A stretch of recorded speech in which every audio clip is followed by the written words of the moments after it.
So today's topic is autism spectrum disorder or role of Ayurveda in management of autistic spectrum disorder. Autistic autism एक ही है, ठीक है।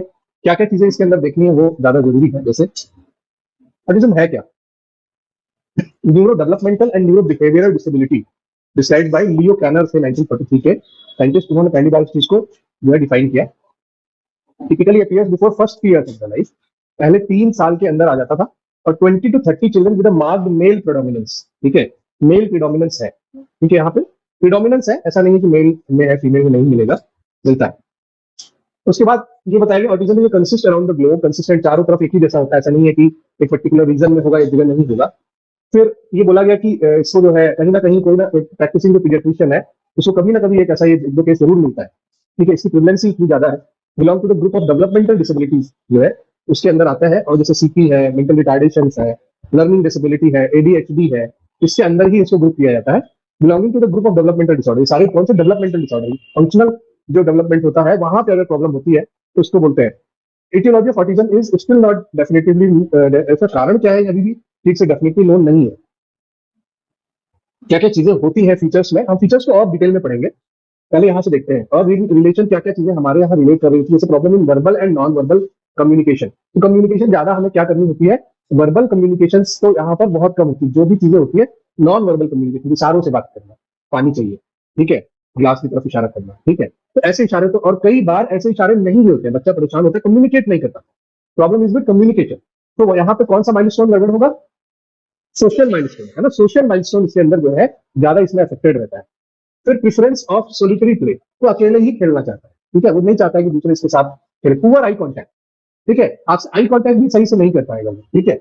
Lack of reciprocal smile and gaze avoidance, ठीक है, reciprocal smile, भाई आप दोनों मिलते हो तो कहीं ना कहीं एक दूसरे से स्माइल करके बात करते, ये इनके अंदर कोई भी अफेक्शन नहीं होता है, ठीक है। Delay of speech and language, ठीक है, स्पीच का जो डेवलपमेंटल डिले है वो ज्यादा होता है इनमें। Impairment in comprehension and language, language की सेलेक्टिविटी भी बहुत अच्छी नहीं होती है। अगर इनको आप सिखा रहे हो कुछ तो ये एक ही चीज को बार बार रिपीट करेंगे। ये लैंग्वेज में अगर कुछ इनको पता भी लग जाता है तो ये सेलेक्टिविटी नहीं जानते। इनको जैसे सिखाएगा राम घर जाता है, तो ये सिर्फ राम घर जाता है, वो जाए चाहे ना जाए, बस उनको ये दिमाग में फीड होगा तो यही यही यही बोलते रहेंगे। कनेक्टिविटी नहीं है लैंग्वेज की। फ्लुएंट बट अनलीगेबल जैर्गन्स, जैर्गन्स बहुत सारे, मतलब जिन शब्दों का ना ही कोई मतलब है ना ही कोई रिलेशन है, वो शब्द बहुत ज्यादा इनके उसमें रहते, ठीक है। नियोलॉजिज्म भी बोल सकते हैं, जो नया ही शब्द निकाल के कुछ भी बोलते रहना। फिर स्टीरियोटाइप बॉडी मूवमेंट, इसमें स्टीरियोटाइप बॉडी मूवमेंट बहुत ज्यादा होता है, बार बार एक ही प्रकार का हाथ की फ्लैपिंग करना, ठीक है, हाथ को ऐसे ऐसे करना, ठीक है। इरिटेबिलिटी, बहुत बहुत जल्दी इरिटेट हो जाते हैं। क्रॉनिकली अनहैप्पी, आप चाहे जो इनके लिए कर दो ये खुश नहीं होते। फिर इन सब cases hyperactivity and impulsivity, hyperactivity बहुत ज्यादा, एकदम से इंपल्सिविटी बहुत। फिर बिहेविंग लाइक अ डिफ, आप चिल्ला रहे हो, बोल रहे हो, लेकिन इन्हें कोई असर नहीं हो रहा है, कभी ये नहीं दिखाते हाँ भाई आपने बोला बहुत अच्छा, कोई फर्क नहीं, चुप रहो, कोई फर्क नहीं। इस तरह की एक्टिविटी से कोई फर्क नहीं होता इनमें। फिर mental retardation 50 to 70% of cases, mental retardation, some children show amazing remarkable talent होता है, इसको सेवेंथ वो बोलते हैं टैलेंट, सेवेंथ बिहेवियर बोलते हैं, आगे अभी बहुत अच्छा आएगा। स्लीप डिस्टर्बेंसेस, बहुत जल्दी इनकी नींद टूट जाती है। न्यूरोलॉजिकली डिस्फंक्शन लाइक सीजर, कुछ बच्चों में सीजर जैसी एक्टिविटी भी दिखाई पड़ती है। मेंटल रिटार्डेशन 50 and 70%, यानी इनका कहीं ना कहीं आईक्यू जो है लेस देन 40 रहेगा इन 50 से 70% केसेस के अंदर। फिर इन अदर फीचर्स में सम टाइम ओबेसिटी, थोड़ी ओबेसिटी से बढ़ जाती कभी कभी, और some children show in amazing remarkable talent, savant behaviour इसको होता है।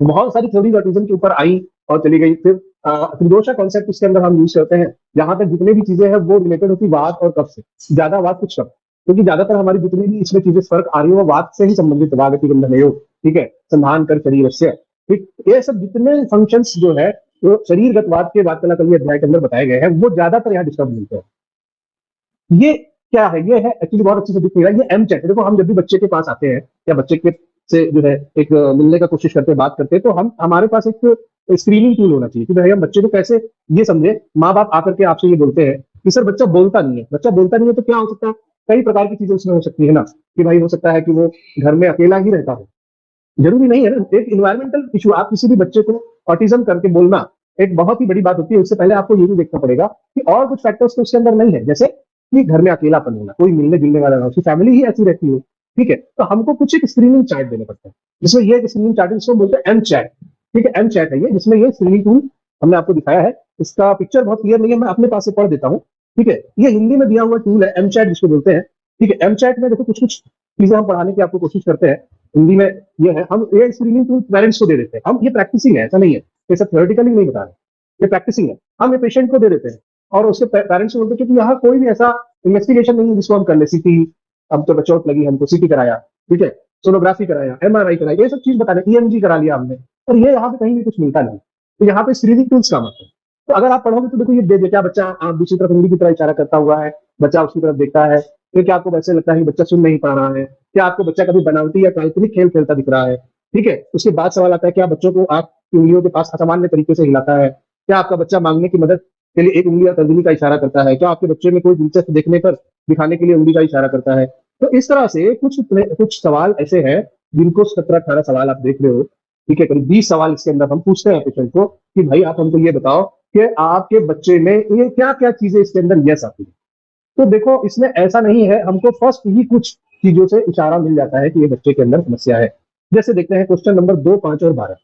पेशेंट को ऐसा भी नहीं लगना चाहिए कि वो पेशेंट जो है एक बच्चे की स्क्रीनिंग सिर्फ बीमार होने के लिए कर रहा है। मतलब डॉक्टर आया है तो क्वेश्चन ऐसे होने चाहिए कि जहां पर वो कंफर्टेबल भी फील करे, उसको ये ना लगे कि डॉक्टर साहब तो अब मैं जाऊंगा तो बच्चे का सीधा एक डायग्नोसिस हो जाएगा। तो screening tools should be comfortable. Question ऐसे होने चाहिए जहां पेशेंट को ये ना लगे कि उसका कुछ गड़बड़ उसके अंदर बात हो रही है।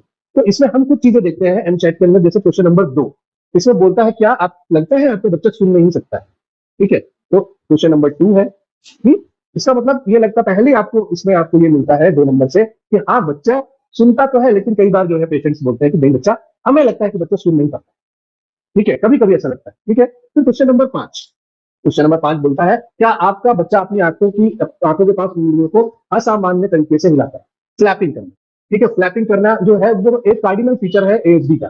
तो ये पकड़ में आता है कि अगर इस तरह की कोई हरकत हो रही है तो कहीं ना कहीं एएसडी की तरफ जा रहा है। क्वेश्चन नंबर 12 तो कहता है क्या आपका बच्चा रोज के आवाज से, CPU cooker, CP, vacuum cleaner की आवाज से डरता है। ऐसे बच्चों में एक होता है स्टार्टल रिफ्लेक्स, ठीक है, वो थोड़ा बढ़ा हुआ होता है, इसलिए झंझनाहट, कोई बर्तन गिरा, वो बढ़ने से इनके अंदर जो है डर होता है। तो क्वेश्चन नंबर 2, 5 और 12 अगर इसमें यस होता है तो कहीं ना कहीं फर्स्ट इंप्रेशन हमको ये समझ में आ जाता है कि ये बच्चे का जो डायग्नोसिस है it is towards the ASD. पर 100% हम ये नहीं कहेंगे। स्क्रीनिंग टूल के अंदर ये 3 क्वेश्चन यस होते ही हमको ये अलर्टनेस हो जाती है कि हमको कहीं ना कहीं इसमें जो है ये हमको उस डायरेक्शन की ओर लेके जा रहा है, ठीक है। फिर ये एमचैट का पूरा एक वो है जिसको आप मैनुअल डाउनलोड करके पढ़ के आराम से इसको आगे कर सकते। बट मैं फिर से कह रहा हूँ ये स्क्रीनिंग टूल है ना, असेसमेंट टूल नहीं है। अभी असेसमेंट टूल दूसरा आएगा। तो ये आपने स्क्रीनिंग टूल समझा। अब आते हैं हम असेसमेंट टूल पे। 2 टाइप के असेसमेंट टूल मिलते हैं, बहुत ज्यादा जो कॉमन है। एक टूल है ISAA. ISAA is the Indian scale of assessment of autism, ठीक है। इसके द्वारा हम, ये फ्री ऑफ कॉस्ट है, आराम से डाउनलोडेबल है, ठीक है। और इसको हम जो है ऑटिज्म के बच्चों का जब हमको असेसमेंट करना होता है तो हम करते हैं। इसके अंदर 5 डोमेन है और टोटल सवाल जो है इसके अंदर है 40 सवाल है इसके अंदर, और उन सवालों की स्कोरिंग होती है। तो स्कोरिंग के हिसाब से अगर बच्चे की स्कोरिंग 70 से कम आ रही है और माइल्ड, उसके बाद नो ऑटिज्म है 70 से लेकर 106, और माइल्ड है 107 से लेकर 153, मॉडरेट ऑटिज्म है और उसके ऊपर सीवियर ऑटिज्म ये हम बोलते हैं। इसी तरह का एक और स्केल है कार्स, CARS, है ना। कार्स नाम का स्केल भी ऑटिज्म के असेसमेंट के लिए ही यूज होता है, ठीक है। स्क्रीनिंग टूल में त्रिवेंद्रम का भी टूल जो है स्क्रीनिंग के लिए यूज होता है, त्रिवेंद्रम असेसमेंट ऑफ, जैसे कि बड़ोड़ा TDST हम लोग पढ़ते थे, त्रिवेंद्रम डेवलपमेंट स्क्रीनिंग टूल। वैसे त्रिवेंद्रम वालों ने एक स्पीच के लिए भी बनाया था और एक बनाया इन्होंने उसके लिए भी टूल, ऑटिज्म के असेसमेंट स्क्रीनिंग टूल बनाया। लेकिन असेसमेंट टूल देखो ये, तो हम इसको देखेंगे तो इसमें आपको 2-3 चीजें मिलेंगी। करते कैसे हैं इसको, इसके अंदर जो है देखो 5 डोमेन बताए गए। पहला डोमेन है सोशल रिलेशनशिप विद रेसिप्रोसिटी। इसका मतलब सोशल रिलेशनशिप कैसी है और रेसिप्रोसिटी। जैसे मुझे आपने पानी दिया तो मेरा कर्तव्य है कि मैं आपको मिठाई भी सामने रखूं, तो ये होती है रेसिप्रोसिटी, ठीक है। तो इसके अलग अलग जो है इसके अलग अलग पॉइंट्स हैं। पॉइंट्स में देखोगे has poor eye control, has lack of social smile, remain aloof, does not react to each other. अब इसकी स्कोरिंग है 1 2 3 4 5 ऐसे स्कोरिंग दी जाती है कि हमेशा ऐसा करता है, रेयरली करता है, सम टाइम करता है, फ्रीक्वेंटली करता है, मोस्टली करता है और हमेशा ही करता है। वैसे ये स्कोर निगेटिवली चलता है, जैसे कि हैज पुअर आई कॉन्टेक्ट, मतलब क्या आई कॉन्टेक्ट पुअर। तो 1 नंबर कब देंगे उसको, जब रेयरली नहीं, ज्यादातर आई कॉन्टेक्ट रखता है, ठीक है। 5 नंबर कब देंगे, हमेशा ही आई कॉन्टेक्ट नहीं रखता है। तो it is just like the grades और shades of black to white, उसमें बीच में कहीं ग्रे आएगा, कहीं लाइट ग्रे आएगा, उसी तरह से है। तो यही पूछना होता है कि समटाइम्स, फ्रीक्वेंटली, मोस्टली, अलग। इस तरह से स्कोरिंग हमको दी होती है। पेशेंट जब बैठता है, उसके पेरेंट्स बैठता है, उसको 5 जो है उसको ऑप्शन देते हैं, हर ऑप्शन का एक सवाल होता है और पेरेंट्स खुद ही टिक करते हैं किस पे, फिर हम उसकी स्कोरिंग करते हैं और स्कोरिंग करने के बाद फाइनल स्कोरिंग करते हैं। तो इसी तरह से हर डोमेन के अंदर 5-6 सवाल है, जैसे कि इमोशनल रिस्पॉन्स है, स्पीच एंड लैंग्वेज कम्युनिकेशन, जितने भी हेड्स एक एएसडी के अंदर इन्वॉल्व रहते हैं, उतने सबके हेड को इसमें इन्वॉल्व किया है इन्होंने। जैसे speech and language and communication, एक देखो ये हेड एक इन्वॉल्व रहता है, दूसरा हेड जो है वो इन्वॉल्व रहता है इसमें बिहेवियर एंड पैटर्न, तो चौथा नंबर बिहेवियर एंड पैटर्न हो गया। और एक होता है सेंसरी एक्सपेक्ट, ठीक है, सेंसरी एक्सपेक्ट इसके अंदर होता है, बच्चे सेंसरीली भी बहुत ज्यादा इसके अंदर इन्वॉल्व रहते हैं। और एक होता है कॉग्निटिव कंपोनेंट। कॉग्निटिव कंपोनेंट क्या होता है कि बच्चों के अंदर, ऐसे बच्चों के अंदर कभी कभी कुछ कॉग्निटिव डेवलपमेंट बहुत ज्यादा अच्छे होते हैं। जैसे कि एक सवाल है इसमें, has seventh ability. Seventh ability का क्या मतलब हो गया कि वो बच्चे के अंदर वो चीज बहुत अच्छी है जो कि एक नॉर्मल पर्सन में नहीं। फॉर एग्जाम्पल मेरे पास दो ट्विन्स आए थे, एक ट्विन जो है वो एएसडी में जो है नॉर्मल था, एएसडी था उसको तो इतना नहीं था, और दूसरा बच्चा वो भी एएसडी था, दोनों को एएसडी था, लेकिन दूसरा बच्चा रूबिक जो वो आती ब्लॉक उसको बहुत तेज बना लेता था, सही मतलब विद इन सेकेंड्स, दोनों को एएसडी था। तो उसकी ये क्या एबिलिटी बोली जाएगी, सेवेंथ एबिलिटी बोली जाएगी। कुछ चीजें इसमें और है, जैसे कि इनसेंसिटिव टू पेन, ठीक है, इनसेंसिटिव टू पेन, इन बच्चों को पेन भी बहुत कम होता है। जैसे नॉर्मल दर्द, आप चलते चलते आपका पैर में टकरा गया तो आप क्या लेके बैठ जाओगे यूं करते हुए, वो चलेगा, उसको फर्क नहीं पड़ेगा। दूसरा तो ये सारे हेड्स है ना, ये तुमको एएसडी में बहुत आराम से डाउनलोड हो जाता है, तो इसको पूरा पढ़ना पड़ेगा और करना पड़ेगा। यही काम करने के लिए डेवलपमेंट जो की क्लिनिक्स जो होती है 700-800 हजार रुपए तक चार्ज करते हैं, ठीक है। तो करना होता है। अगर आप एक तरीके से इंसिडेंस देखें तो इंसिडेंस सीपी का 1000 में से 3-4 है, पहले एक होता था, अभी 3-4 हो गए। 1000 बच्चे पैदा हुए तो कम से कम एक बच्चा सीपी का निकलता था, तो अब वो आके 3-4 हो गया। अभी क्या था कि आज से 10 साल पहले की बात कर रहा हूँ, 10 साल पहले ही 100 बच्चों में से एक बच्चा एएसडी का ग्रस्त होता है, मतलब कि 10 गुना ज्यादा इसकी जो है इंसिडेंस है, किससे, सीपी से।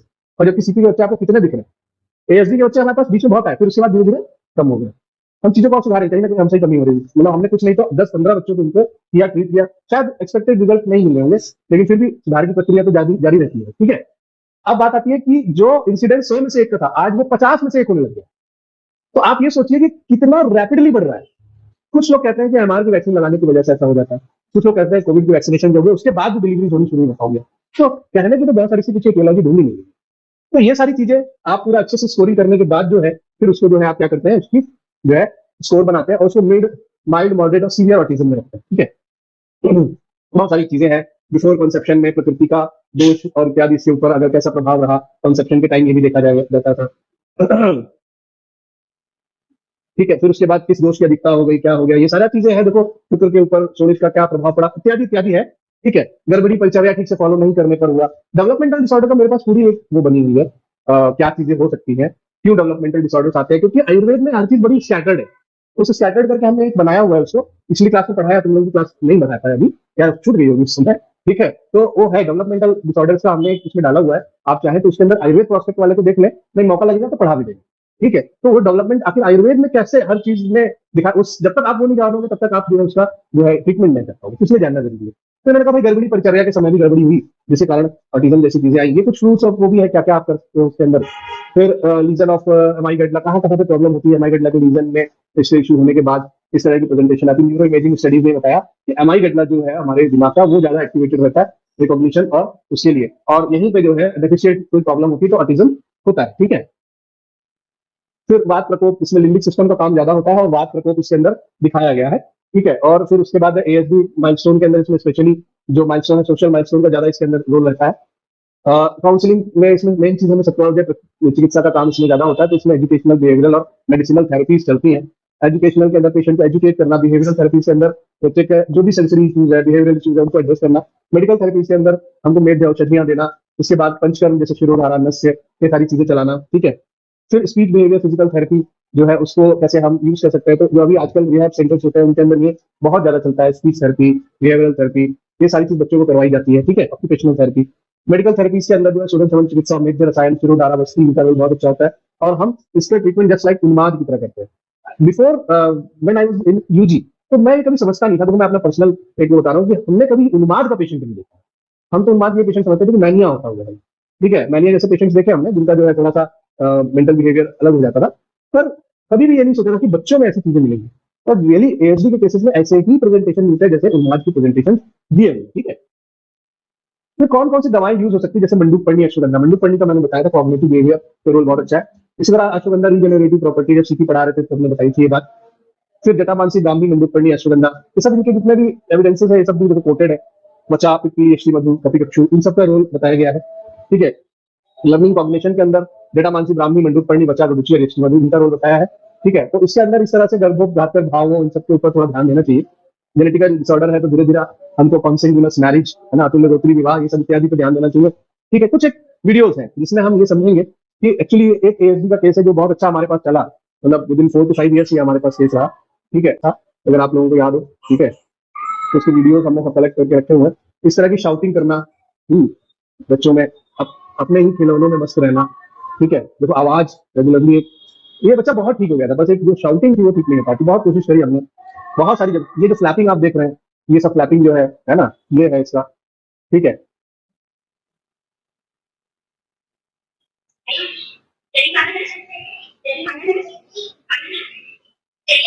इसमें ऐसे बच्चों में एक चीज कहा जाता है कि बहुत शुगर नहीं देना चाहिए। ठीक है, शुगर अवॉइड करनी चाहिए। ये थोड़ा बड़ा हो गया अभी, देखो ये देखो, ये इस तरह के मूवमेंट्स करना। ठीक है, तो धीरे धीरे जब हमारे पास आ रहा था और साथ में हम इसकी ऑक्यूपेशनल थेरेपी, बिहेवियर थेरेपी भी हम करवा रहे थे, तो पेंटिंग करना अच्छे से, चीजों को थोड़ा अच्छा हो गया था। ये ऐसा नहीं है केस। ठीक है, जो हम कहते थे उसको मानना करना, थोड़ा ध्यान देना। ठीक, तो उसके बाद ये इसमें जो पार्टिसिपेट किया था, तो जो हमारा स्केटिंग चैंपियनशिप था उसके अंदर इसको गोल्ड मेडल भी मिला था। ठीक है, फिर ये इसमें थोड़ा एक स्विमिंग भी हमने इसको बोला ज्वाइन कराई, क्योंकि स्विमिंग का पूरा एक्सरसाइज इसमें होता है, बच्चे थोड़ा कूल भी रहते हैं, तो उसको हमने यूज किया। तो इस तरह से ये जो आज का मतलब लेक्चर है वो यही समझिए कि क्या क्या चीजें आप एएसबी के अंदर हो सकती है। और एएसबी आज के समय में, जैसे मैंने बताया, अगर आप 50 लोग हैं आज के समय में पढ़ने जा रहे हैं, तो 100% 50 लोगों को आगे आने वाले जीवन में 2-3 केसेस तो ऐसे मिलेंगे ही मिलेंगे। और जिस तरह से इसकी चीजें बढ़ती जा रही है, तो मुझे लगता है कि हफ्ते और महीने में एक आदमी जरूर टकरा जाएगा। तो सबसे जरूरी है डायग्नोसिस। अगर कोई पेशेंट आपके सामने ये कंप्लेंट लेके आता है कि मेरा बच्चा बोल नहीं पा रहा, तो वहां पे मेन समस्या है डेवलपमेंटल डिसऑर्डर। अगर पेशेंट सबसे पहले कोई साल भर का बच्चा है, वो ये लेके आ रहा है कंप्लेंट कि मेरा बच्चा बैठ नहीं पा रहा है या चल नहीं पा रहा है, तो वहां पर प्रॉब्लम क्या है? ग्रोथ की प्रॉब्लम है और साथ में डेवलपमेंट की प्रॉब्लम है। तो माइलस्टोन अलग अलग जगहों पे अलग अलग रोल प्ले करते हैं। ग्रॉस मोटर माइलस्टोन वहां पर ज्यादा रोल प्ले करेंगे जहां पर बैठ नहीं पा रहा, चल नहीं पा रहा है। ठीक है, लैंग्वेज और सोशल माइलस्टोन वहां रोल प्ले करेंगे जहां पे डेवलपमेंटल डिले आपको मिलेगा। जैसे उसने बोला कि भाई बच्चा बोल नहीं पा रहा, कम्युनिकेट नहीं कर रहा, तो वहां आपको पूरी स्क्रीनिंग करनी पड़ेगी, आपको डेवलपमेंटल हिस्ट्री लेनी पड़ेगी। एक बार डेवलपमेंटल हिस्ट्री हो जाएगी, आपको एमचैट देना पड़ेगा। एमचैट में आपका फाइनल हो गया तो फिर आपको ऐसा करना पड़ेगा। एक बार ऐसा भी कर दिया तब कहीं जाके आप उस पेशेंट को ऑटिस्टिक जैसे चीजों में लेके आओगे और फिर उसका फिर ट्रीटमेंट उस हिसाब से करोगे और हर बार उसकी एनालिसिस करोगे, असेसमेंट करके with the help of I saw. तो ये तरीके हैं। आज के लिए इतना ही। आई होप एएसडी थोड़ा समझ में आएगा आपको। एएसडी का अभी अभी हमने जितने भी केसेस आए, एक हमने अच्छा काम किया, आपके साथ जरूर शेयर करेंगे। कनेक्टेड है, एक वर्क हुआ था इसमें, और जेएसएस आयुर्वेद कॉलेज था, ये कॉलेज था, वहां पे इन लोगों ने कराया था पूरा, उसमें पूरा ये फॉरवर्ड से बाद एक पहला सेकंड वाला अपना केस रिपोर्ट यहाँ पे पब्लिश हुआ था। तो केस रिपोर्ट नहीं, तो केस सीरीज था, integrated management of autism spectrum disorder, case series और efficacy of panchakarma and Ayurveda medication. ठीक है, तो इसमें हमने 10 केसेस लिए थे। ठीक है, और 90 डेज का ट्रीटमेंट किया था। जितने भी केसेस आए अपने पास उन सबको एक साथ लेके 90 डेज के लिए किया था। और इसके अंदर एमचैट, आइसा और नेस्ट फॉर लैंग्वेज। ठीक है, लैंग्वेज के असेसमेंट का टूल है ये, और उसको फिर हमने किया था। और ये इसके स्कोर्स थे, और डेवलपमेंट जो हमको मिला वो फर्क ऐसा स्कोर्स में भी अच्छा मिला, लेफ्ट स्कोर्स में भी ठीक मिला। ठीक है, पंचकर्मा थेरेपी और इसमें किया था 3 सिटिंग 45 दिन के लिए, फिर 15 दिन उसको गैप देते, जैसे यहाँ करते हैं हम लोग। Oral medication, diet, lifestyle, advent therapy के अंदर स्पीच एंड बिहेवियर थेरेपी और फॉलो अप ऐसे मेंटेन करते थे। जल्दी ये चैप्टर आपको मिल जाएगा ऑनलाइन। ठीक है, आईएसबीएन के अनुसार। तो आज के लिए इतना ही। ठीक है, आई होप आप लोगों को थोड़ा बहुत समझ में आएगा। और सबसे जरूरी पार्ट है कि एएसबी में कर कैसे, I am still struggling. Hope धीरे धीरे आप लोगों से हम सीखेंगे और आगे